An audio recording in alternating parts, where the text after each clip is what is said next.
إن الحمد لله نحمده ونستعينه ونؤمن به ونتوكل عليه ونعوذ بالله من شرور أنفسنا ومن سيئات أعمالنا من يهده الله فلا مضل له ومن يضلل فلا هادي له وأشهد أن لا إله إلا الله وحده لا شريك له وأشهد أن محمدًا عبده ورسوله اللهم صل وسلم وبارك وأنعم على عبدك ورسولك ونبيك محمد وعلى آله وأصحابه أجمعين يا أيها الذين آمنوا اتقوا الله حق تقاته ولا تموتن إلا وأنتم مسلمون يا أيها الناس اتقوا ربكم الذي خلقكم من نفس واحدة وخلق منها زوجها وبث منهما رجالا كثيرا ونساء واتقوا الله الذي تساءلون به والأرحام إن الله كان عليكم رقيبا يا أيها الذين آمنوا اتقوا الله وقولوا قولا سديدا يصلح لكم أعمالكم ويغفر لكم ذنوبكم ومن يطع الله ورسوله فقد فاز فوزا عظيما أما بعد فإن أصدق الحديث كتاب الله وخير الهدي هدي محمد صلى الله عليه وسلم وشر الأمور محدثاتها وكل محدثة بدعة وكل بدعة ضلالة وكل ضلالة في النار أعوذ بالله من الشيطان الرجيم بسم الله الرحمن الرحيم إنا فتحنا لك فتحا مبينا ليغفر لك الله ما تقدم من ذنبك وما تأخر ويتم نعمته عليك ويهديك صراطا مستقيما وينصرك الله نصرا عزيزا۔ محترم حاضرین، زندگی میں کبھی کبھی ایسا وقت آتا ہے کہ پیچھے ہٹنا یہ کمزوری کی علامت نہیں ہوتی ہے بلکہ طاقت کی علامت ہوتی ہے۔ بظاہر شکست قبول کر لینا ایک بڑی جیت کا پیش خیمہ ثابت ہوتا ہے۔ حالات کے لحاظ سے، موقع اور محل کے لحاظ سے فیصلے کرنے پڑتے ہیں۔ نبی کریم صلی اللہ علیہ وسلم کی 23 سالہ پیغمبرانہ زندگی میں ایک بڑا اہم واقعہ ہے جسے صلح حدیبیہ کے نام سے جانا جاتا ہے۔ بظاہر آپ نے دب کے صلح کی، لیکن وہی صلح فتح مکہ کا مقدمہ بن گئی، فتح مکہ کی تمہید بن گئی اور اس کا پیش خیمہ ثابت ہوئی۔ چنانچہ جب صلح کے بعد آپ مدینہ واپس آنے لگے تو راستے میں سورہ فتح نازل ہوئی اور اس کا آغاز ہی یہیں سے ہوتا ہے، انا فتحنا لک فتحا مبینا۔ اے نبی، ہم نے آپ کے لیے فتح مبین فراہم کر دیے۔ اس صلح کو فتح مبین قرار دیا گیا۔ اب اس میں فتح کا کیا پہلو ہے؟ جب غور کریں گے اس کے نتائج پر تو بہت سے روشن پہلو سامنے آئیں گے۔ فرمایا انا فتحنا لک فتحا مبینا، ہم نے آپ کے لیے فتح مبین فراہم کی۔ لیغفر لک اللہ ما تقدم من ذنبک وما تأخر، تاکہ آپ کے تمام گناہوں کے مغفرت کا پیش خیمہ ثابت ہو جائے، جو بھول چوک ہو جائے، جو نادانستہ چیزیں ہو جائے، وہ بھی اللہ کی طرف سے معاف ہے، اور اللہ تعالیٰ آپ کو صراط مستقیم کی ہدایت دے۔ وَيَنْصُرَكَ اللَّهُ نَصْرًا عَزِيزًا، اور زبردست نصرت سے اللہ آپ کو نوازے۔ ذوالقعدہ 6 ہجری میں ہجرت کے 6 سال ذوالقعدہ کے مہینے میں نبی صلی اللہ علیہ وسلم نے خواب دیکھا۔ خواب میں یہ دیکھا کہ میں اپنے ساتھیوں کے ساتھ عمرہ کر رہا ہوں، خانہ کعبہ کا طواف کر رہا ہوں، عمرہ کے مناسک ادا کر رہا ہوں۔ ظاہر ہے کہ نبی کے خواب کا مطلب یہ ہوتا ہے کہ یہ ایک اللہ کا حکم ہے، یہ اشارہ غیبی ہے، آپ نے اعلان کر دیا کہ عمرہ کے لیے چلنا ہے۔ 6 سال ہو گیا تھا مہاجرین کو آئے ہوئے، جنگی حالات تھے، حج اور عمرہ بھی نہیں کر سکتے تھے، خانہ کعبہ کی زیارت نہیں کر سکتے تھے، سب کے دلوں میں شوق تھا، آرزو اور تمنا تھی کہ مکہ جانے کا موقع ملے، عمرہ ادا کرنے کی سعادت نصیب ہو۔ جب نبی صلی اللہ علیہ وسلم نے اعلان فرمایا تو خوشی کی ایک لہر دوڑ گئی اور لوگ تیار ہو گئے آپ کے ساتھ جانے کے لیے۔ 1400 صحابہ کرام کے ساتھ آپ نکلے عمرہ کے ارادے سے، احرام باندھے ہوئے، قربانی کے جانور ساتھ ہیں، زبان پہ لبیک اللہم لبیک، تمام علامتیں ظاہر ہیں۔ اور حضرت عمر نے یہ مشورہ دیا احتیاطاً ہم کو اسلحہ بھی ساتھ رکھنا چاہیے، دشمنوں کا کوئی بھروسہ نہیں، اگرچہ ہم عبادت کے لیے جا رہے ہیں، عمرے کے لیے جا رہے ہیں، خانہ کعبہ کی زیارت کے لیے جا رہے ہیں، لیکن نہتھے نہیں جانا ہے، اس لیے کہ ہو سکتا ہے کہ ان کی نیت خراب ہو جائے۔ تو تلوار بھی ساتھ میں رکھ لی گئی، قافلہ روانہ ہو گیا۔ نبی صلی اللہ علیہ وسلم کا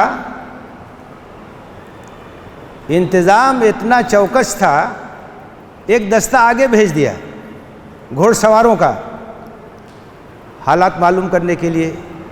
خبر پہنچ گئی ہے قریش کے لوگ کیا سوچ رہے ہیں، وہ کہیں راستہ تو نہیں روکیں گے، ان کی کیا تیاری ہے، ایک ایک چیز کی خبر رکھتے تھے۔ آگے دستہ روانہ ہو گیا حالات معلوم کرنے کے لیے۔ خبر آئی کہ ان لوگوں نے طے کر لیا ہے کہ مکے میں گھسنے نہیں دیں گے۔ مکہ کے لوگوں نے یہ سمجھا کہ یہ لوگ آ کے عمرہ کر کے چلے جائیں گے تو ہماری ناک کٹ جائے گی اور پورے عرب میں ہماری رسوائی ہو جائے گی، تو انہوں نے طے کیا کہ آنے نہیں دیں گے۔ اور اس وقت تک حضرت خالد ابن ولید مسلمان نہیں ہوئے تھے، ان کی سربراہی میں گھوڑ سواروں کا ایک دستہ روکنے کے لیے بھیج دیا۔ نبی صلی اللہ علیہ وسلم کو اطلاع مل گئی کیا کر رہے ہیں۔ آپ نے فوراً کہا کہ کوئی رہنما ہو جو ہم کو دوسرے راستے سے لے جائے تاکہ آمنا سامنا نہ ہو۔ تو قافلے میں ایک راستے کے واقف شخص تھے، انہوں نے کہا کہ ہم لے چلتے ہیں، دوسرے راستے سے نکال کے لے کے چلے گئے اور مکہ کے بالکل قریب حدیبیہ کے میدان میں پہنچ گئے۔ وہاں جا کر کے آپ نے پڑاؤ ڈالا، آپ کی اونٹنی رک گئی، اللہ کے حکم سے رک گئی، آپ نے وہیں قیام کیا۔ اور اس کے بعد پھر وفود کا آنا جانا شروع ہوا، کوئی مکے سے آ رہا ہے، کوئی یہاں سے جا رہا ہے، مختلف لوگ آئے۔ نبی صلی اللہ علیہ وسلم نے کہا کہ ہم زیارت کے لیے آئے ہیں، ہم عبادت کے لیے آئے ہیں، لڑائی بھڑائی کے لیے ہم نہیں آئے۔ اور آپ نے یہ کہا کہ اس موقع پر جس بات پر بھی وہ راضی ہوں گے میں صلح کر لوں گا، کیونکہ آپ کے سامنے ایک بہت بڑا مقصد تھا۔ جب سے مدینہ ہجرت کر کے آئے تھے قریش سے جنگ چل رہی تھی، 6 سال سے جنگیں ہو رہی تھی، کبھی غزوہ بدر ہے، کبھی غزوہ احد ہے، کبھی غزوہ احزاب ہے، مسلسل جنگیں۔ تو آپ یہ چاہتے تھے کہ مصالحت ہو جائے، حالات پرسکون ہو جائیں۔ بہت سارے دشمن اور بھی ہیں، قریش کے علاوہ بھی ہیں، تو ان سے بھی نمٹنے کا موقع مل جائے، دعوت اور تبلیغ کے لیے مواقع فراہم ہو جائیں۔ آپ کے سامنے بڑی حکمتیں تھیں، تو آپ نے کہا کہ آج جس شرط پر بھی وہ راضی ہوں گے میں صلح کرنے کے لیے تیار ہو جاؤں۔ تو ادھر سے وفود آئے، بات چیت ہوئی، آپ نے حضرت عثمان بن عفان کو بھیجا مکہ کہ جا کے اہل مکہ کو بتا دو کہ ہم کس مقصد سے آئے ہیں۔ حضرت عثمان نے جا کے بتایا۔ ان لوگوں نے کہا کہ اگر آپ چاہیں تو طواف کر لیں۔ انہوں نے کہا یہ کیسے ہو سکتا ہے؟ اللہ کے رسول طواف نہ کریں میں طواف کر لوں؟ اللہ کے رسول عمرہ نہ کریں میں عمرہ کر لوں؟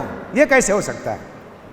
حضرت عثمان کی واپسی میں کچھ تاخیر ہوئی، اس درمیان افواہ پھیل گئی کہ حضرت عثمان کو شہید کر دیا گیا۔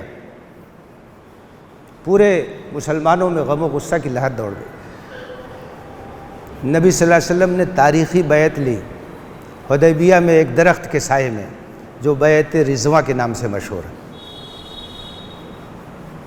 بیعت رضواں ایک تاریخی بیعت تھی، اور اس بات پر لوگوں نے آپ کے ہاتھ پہ بیعت کی کہ ہم ان کا مقابلہ کریں گے، حضرت عثمان کی شہادت کا بدلہ لیں گے، پامردی کا مظاہرہ کریں گے، ہم پیٹھ نہیں دکھائیں گے۔ بعد میں معلوم ہوا کہ یہ خبر غلط تھی، کہ قریش کو اندازہ ہو گیا کہ مسلمانوں کو دبانا آسان نہیں ہے، یہ تو مارنے مرنے کے لیے تیار ہے، یہ تو اپنی جان کا نذرانہ پیش کرنے کے لیے تیار ہے۔ بعض وفود آئے وہاں سے، اور انہوں نے جب نبی صلی اللہ علیہ وسلم سے بات چیت کی، اس کے بعد لوٹے تو جا کے قریش سے کہا، عروہ ابن مسعود ثقفی نے کہا کہ میں نے بڑے بڑے درباروں میں سفارت کی ہے، اور بادشاہوں کے دربار میں گیا ہوں، لیکن خدا کی قسم محمد کے ساتھی جس طرح سے محمد سے محبت کرتے ہیں ایسا منظر میں نے کہیں نہیں دیکھا۔ جب وہ بولتے ہیں تو سب سراپا گوش ہوتے ہیں، خاموشی سے ان کی بات سنتے ہیں۔ وضو کرتے ہیں تو وضو کا پانی زمین پہ نہیں گرتا ہے، تبرک کے لیے لوگ اپنے ہاتھ میں لے لیتے ہیں، اپنے چہرے پہ مل لیتے۔ ایسی جانثاری، ایسی محبت میں نے کہیں نہیں دیکھی۔ عروہ ابن مسعود ثقفی نے مشورہ دیا قریش کے لوگوں کو کہ محمد کو چھوڑ دو، ان سے جنگ مت کرو، باقی لوگوں سے لڑنے دو، اگر یہ غالب ہو گئے تو تمہارے قبیلے کے آدمی ہیں، تم اپنا فیصلہ کر لینا، اور نہیں غالب ہوئے دوسرے لوگوں نے ان کو مغلوب کر دیا، تمہارا مقصد حاصل ہو جائے، کیوں لڑ رہے ہو ان سے؟ نہیں مانے۔ لوگ آتے رہے جاتے رہے، بات چیت چلتی رہی، یہاں تک کہ آخر میں سہیل ابن عمرو آئے۔ نبی صلی اللہ علیہ وسلم نے کہا دیکھیے سہیل میں جو لفظ ہے سہل کا لفظ ہے۔ نبی صلی اللہ علیہ وسلم نے دیکھا، کہا اب معاملہ سہل ہو گیا، اب صلح ہو جائے گی، سلجھا ہوا آدمی ہے۔ سہیل ابن عمرو آئے، بات چیت ہوئی، معاملہ طے ہو گیا صلح کا۔ اب آپ غور کیجئے گا، صلح نامہ لکھا جا رہا ہے، حضرت علی بن ابی طالب رضی اللہ تعالیٰ عنہ کاتب وہ لکھ رہے ہیں، نبی صلی اللہ علیہ وسلم املا کرا رہے ہیں۔ آپ نے کہا لکھو ھذا ما صالح علیہ محمد رسول اللہ، وہیں روک دیا، سہیل نے روک دیا، کہا کہ نہیں محمد ابن عبداللہ لکھیے، رسول اللہ مت لکھیے، کیونکہ اگر ہم رسول مان لیں سب جھگڑا ہی ختم ہو جائے گا۔ اس کی بات کی گہرائی دیکھیے، کہا اسی کا تو جھگڑا ہے، تو یہاں آپ رسول اللہ لکھوا رہے ہیں، ہم اس کو اگر مان لیں تو جھگڑا کس بات کا ہے؟ تو آپ نے کہا کہ رسول اللہ مٹا دو، یہ لکھ دو ھذا ما صالح علیہ محمد ابن عبداللہ و سہیل ابن عمرو۔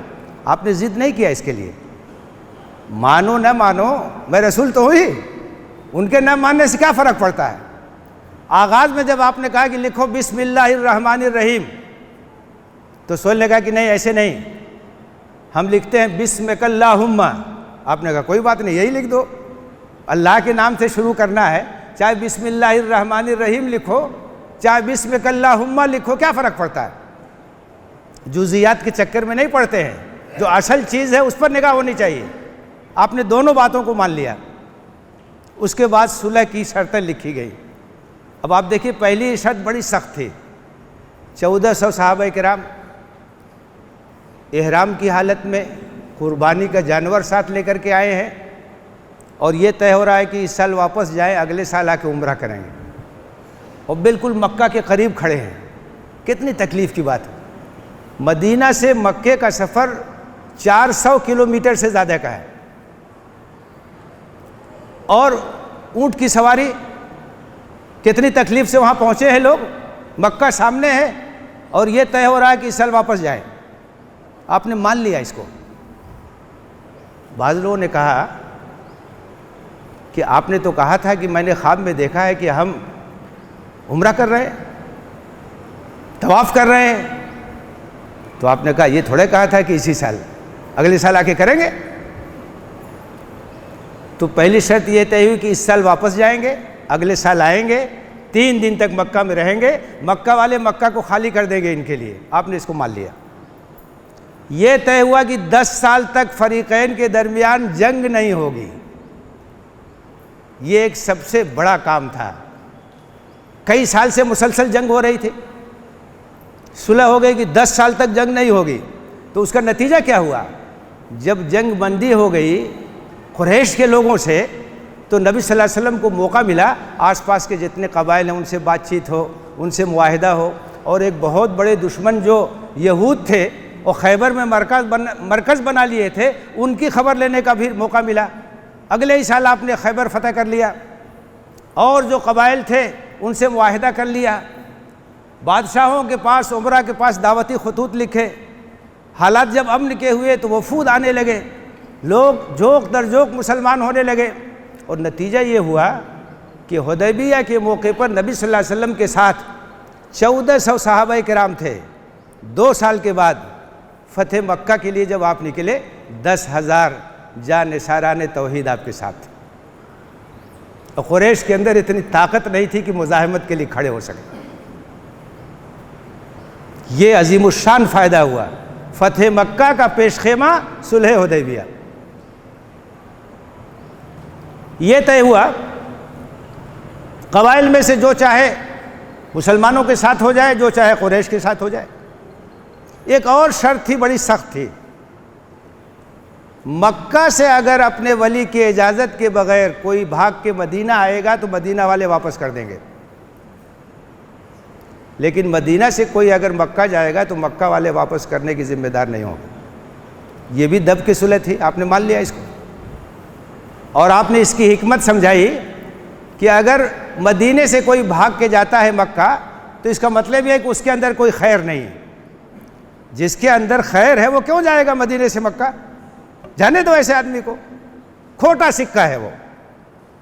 ہاں، اگر کوئی مسلمان وہاں سے آتا ہے، ہم اسے واپس کرتے ہیں اس معاہدے کے تحت، تو اللہ تعالیٰ اس کے لیے کوئی راستہ پیدا کرے گا۔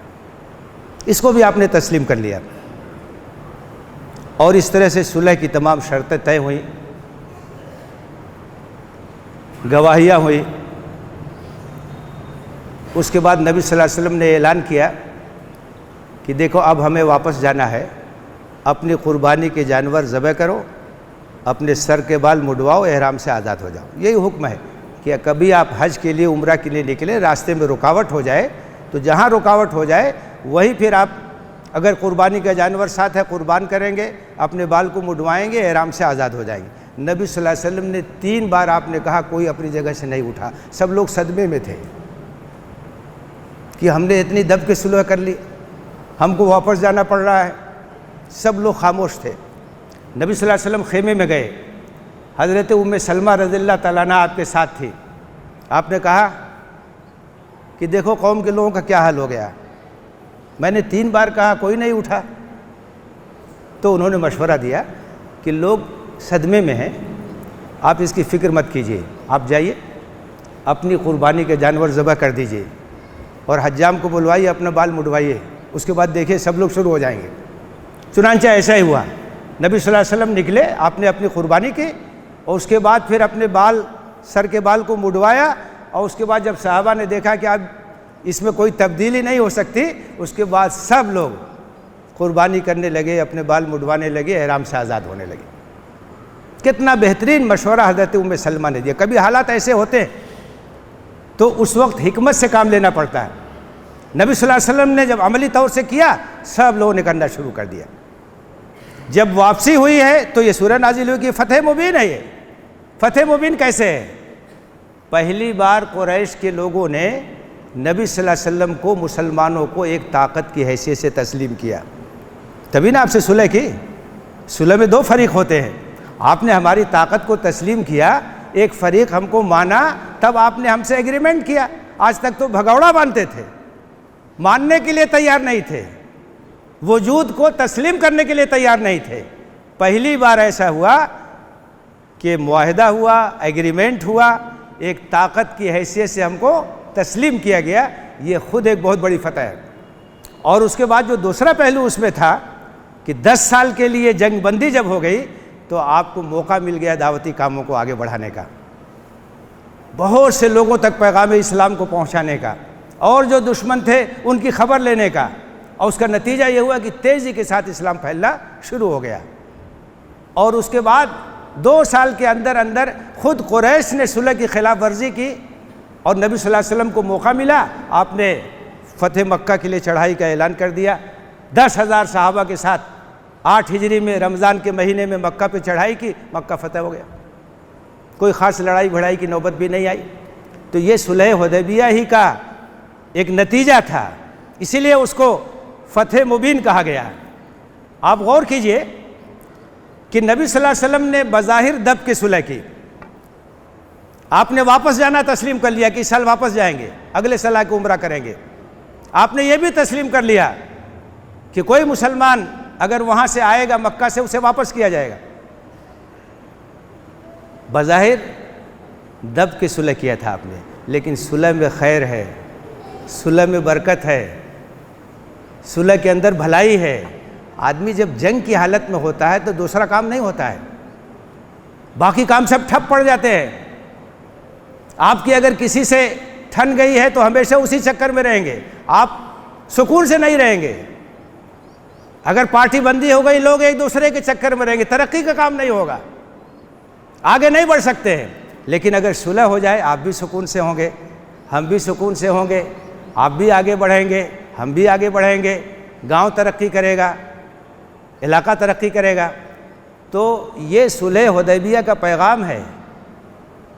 بظاہر کہیں اگر ضرورت ہو دبنے کی تو دب جائیے تاکہ بڑے فائدے حاصل ہو سکیں. عظیم فائدوں کے لیے چھوٹی موٹی چیزوں کو قبول کر لیا جاتا ہے، اسے انگیز کر لیا جاتا ہے. اور اس کے اندر ایک بہت بڑا سبق یہ بھی ہے کہ جب زبان دے دیا تو اس سے پھرنا نہیں چاہیے. نبی صلی اللہ علیہ وسلم نے یہ معاہدہ کیا. قریش کی طرف سے جو نمائندے تھے سہیل ابن عمرو، اسی درمیان ان کے صاحبزادے حضرت ابو جندل رضی اللہ تعالیٰ عنہ، جو ایک مخلص مسلمان تھے اور مکے میں قید کر کے رکھا گیا تھا، ستایا جا رہا تھا، وہ کسی طرح سے اس قید و بند سے نکل کر کے آ گئے حدیبیہ کے میدان میں. اور ان کے والد سہیل نے دیکھا تو نبی صلی اللہ علیہ وسلم سے کہا کہ معاہدہ ہو چکا ہے اور اس معاہدے کے مطابق عمل کرنے کا یہ پہلا موقع ہے، ابو جندل کو واپس کیجیے. آپ اندازہ کر سکتے ہیں ایک مظلوم مسلمان جس کے پیر میں بیڑیاں اور جس کے جسم پر زخموں کے نشانات، 1400 صحابہ کرام موجود ہیں، ان کے ساتھ اسلحہ بھی ہے، اور وہ فریاد کر رہا ہے کہ کیا میں دوبارہ ظلم و ستم کے حوالے کر دیا جاؤں گا. نبی صلی اللہ علیہ وسلم نے کہا کہ ابو جندل صبر کرو، اللہ تمہارے لیے راستہ نکالے. سبق کیا ہے؟ اگر کسی کو زبان دے دیا ہے تو چاہے کتنا ہی بڑا نقصان کیوں نہ ہو جائے، زبان سے کبھی پھرنا نہیں چاہیے. چاہے لکھا نہ گیا ہو، چاہے دستاویز نہ ہو، زبان دے دیا، بات پکی ہو گئی، پتھر کی لکیر ہونی چاہیے. یہ اسلام کی تعلیم ہے، یہ اللہ کے رسول کا اسوہ ہے، یہ ایمان کا تقاضا ہے. اللہ کے رسول نے ابو جندل کو واپس کر دیا، اس کے بعد راستہ بھی نکلا، اس کی ایک الگ تفصیل ہے. لیکن ایک مسلمان کو یہ زیب نہیں دیتا ہے کہ اگر وہ کسی کو زبان دے دے تو اس کے بعد اس سے پھر جائے، اس سے ہٹ جائے، وعدہ خلافی کرے. تو یہ حدیبیہ کی جو صلح ہے، یہ سیرت نبوی کا ایک بڑا اہم واقعہ ہے. اور اس میں ہمارے لیے بڑا سبق ہے۔ صحابہ نے وہاں جماوردی کا بھی ثبوت دیا، پامردی کا بھی ثبوت دیا۔ شہادت عثمان کی جب خبر پہنچی تو سب نے کہہ دیا کہ ہم اپنی جان ہتھیلی پہ رکھ کر کے اس کا بدلہ لیں گے، میدان سے نہیں ہٹیں گے۔ قریش نے بھی سمجھ لیا کہ ان کو دبایا نہیں جا سکتا، لیکن بظاہر آپ نے کچھ شرطوں کو مان لیا تاکہ بڑے فائدے حاصل ہو سکیں۔ اسی کو فتح مبین کہا گیا، اسی لیے اسے فتح مکہ کا پیش خیمہ کہا جاتا ہے۔ تو ہمیں اپنی انفرادی زندگی میں بھی، اجتماعی زندگی میں بھی سیرت نبوی کے ان واقعات سے فائدہ اٹھانا چاہیے، سبق حاصل کرنا چاہیے اور مناسب حکمت عملی اختیار کرنے کی کوشش کرنی چاہیے۔ اللہ تعالیٰ ہمیں اس کی توفیق دے، آمین۔ وآخر دعوانا ان الحمد للہ رب العالمین۔ اقول قولی ھذا واستغفر اللہ لی ولکم اجمعین فاستغفروہ انہ هو الغفور الرحیم۔